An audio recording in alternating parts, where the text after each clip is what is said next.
this is a dupe for Parfum de Delina, which is a very popular niche fragrance, and I do have a sample of it that I've been saving this whole time for this video. I'm most likely going to be reselling this sample on Mercari, just because I am not crazy about the original Delina. I don't dislike it, but I don't think I would ever want to buy a bottle of it. However, I really do like the La Rosée flanker. So there's the Delina exclusive, which is like more gourmand and vanillic and a little heavier. And then there's Delina La Rosée, which is lighter, more watery, fresh floral, and I really like that one. So I would maybe buy a bottle of that, but it is very expensive. So I think I'm just going to buy an 8ml travel spray via Scentbird and keep that. But anyway, so I thought we could have some fun today and spray this, and I'll let you know how I think it compares to the original Delina, since I have that with me to compare. I did wear this once, maybe like a month ago or so, and like I said, I'm just not super keen on Delina in general. There's a rhubarb note in Delina, which for me is just a little bit of a miss versus a hit. It just gives it a slightly kind of bitter or something sour vibe, which sometimes I like that in fragrances, but I don't know. This I find to smell pretty close to Delina, but I would say a little bit. It's like the things that I don't like about Delina are just a tad played up, just like another 5 or 10% dialed up maybe, but they are pretty similar overall to me. I would say if anything, maybe this is a little bit, I'm not saying it's closer overall to the Delina exclusive, but like it's going a teeny bit in that direction is what I would say. But it's a nice bottle. It's a heavy glass bottle. It has a real wood cap, so that's fun. It has a gold looking atomizer. I mean, geez, are any atomizers made of actual gold? Probably not. That would be like the most expensive fragrance ever. Okay, great. So first actually, so my look for today, trying to dress on theme, I didn't have any shirts that were quite the color, the pink color, and this one actually fades into blue, as you can see, but I wore this today and that was kind of the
cedar, vetiver, cashmere, and vanilla. So I smell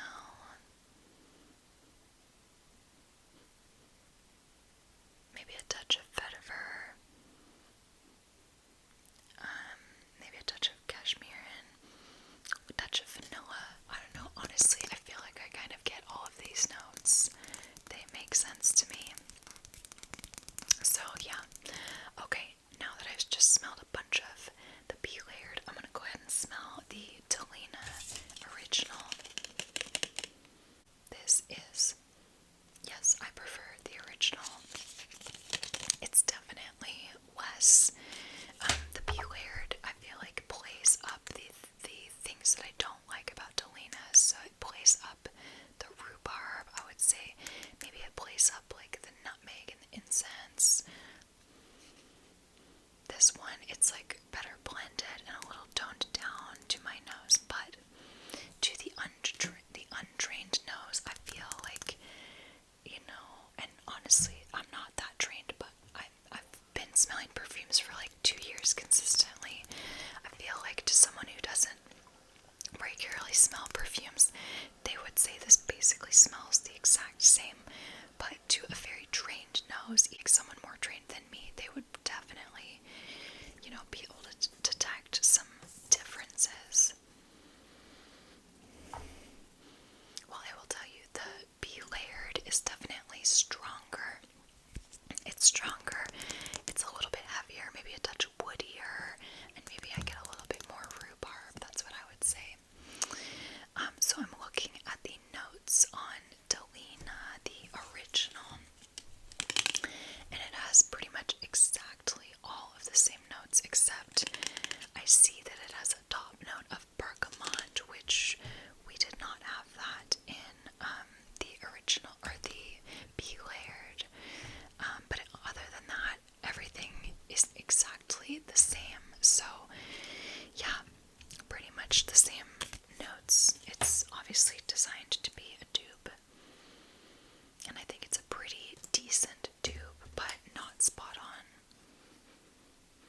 Yeah, it's definitely a little heavier, woodier, greener, tartner from the rhubarb. It's been a bit since I've smelled the Delina exclusive, but I feel like this is, like I said, a little closer on the spectrum to that one.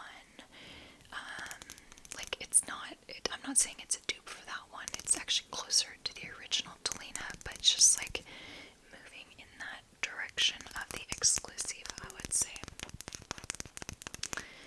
Okay, so let's go ahead and read some reviews or some other information for this fragrance. So, according to Fragrantica, this was launched in 2019, so just about 4 years ago, and it has an overall rating of 3.81 out of 5, with only 150 votes. So people seem to think it's decent overall. Yeah.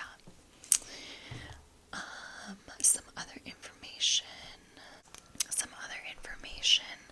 This is being rated as having really good longevity, and I do remember that when I wore it, it was super strong, and it just stayed and it projected, and I think I changed my shirt because, like I said, I'm just not quite a fan. I feel like I could handle the original Delina all day, but this is just a little bit not my style. Sillage, people are saying, is also pretty good on the stronger side, and I'm comparing this to the original Delina, and it's being rated as longer lasting and stronger.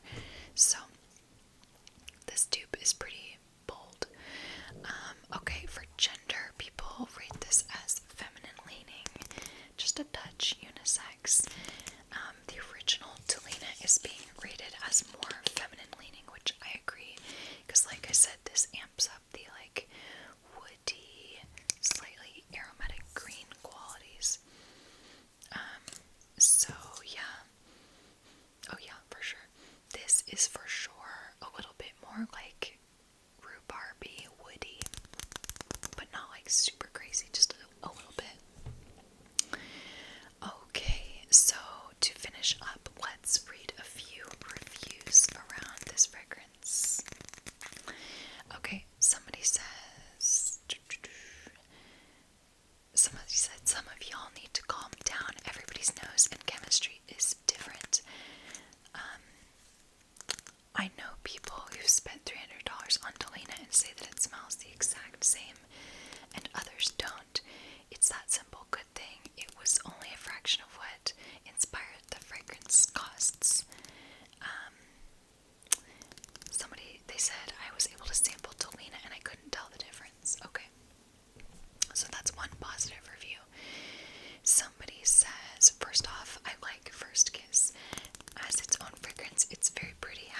Okay, somebody says, not Delina. The musk is too synthetic and harsh. The nutmeg note is off. I would say yes, it smells like Delina, I guess, sure, but a much cheaper, overly synthetic, overly musky, very badly blended version of Delina. It gets better in the dry down, but still, they are not the same to me. I agree with that. I would say this is a little harsher, a little bit more synthetic. Yeah, and not bad, just I would say overall it's a little harsher and a little more synthetic. Okay, let's read another one. Somebody who does not like this says, I can't stand this. It's nothing like the original Delina, which is a masterpiece and so well blended. I stupidly blind bought this along with First Kiss Exclusive, which is so much better than this, but still not as good as the original. This literally makes my stomach turn. I felt dizzy, nauseous, and sick. Too sharp and bitter, very sour, not well blended and rounded at all. Absolute garbage, literally the worst. I love reviews like that are just like so angry. It's like, oh my gosh, okay. I just keep smelling these. I mean, honestly, they're not that different, but of course, like, they're a little different, but they're not that different. To the untrained nose, they're the same. I'll just put it that way. Okay, everybody. Thank you for sticking around and watching this video. I appreciate all of your support and love, and just take care of yourself. Do good to you. Explore, and I will catch you all soon.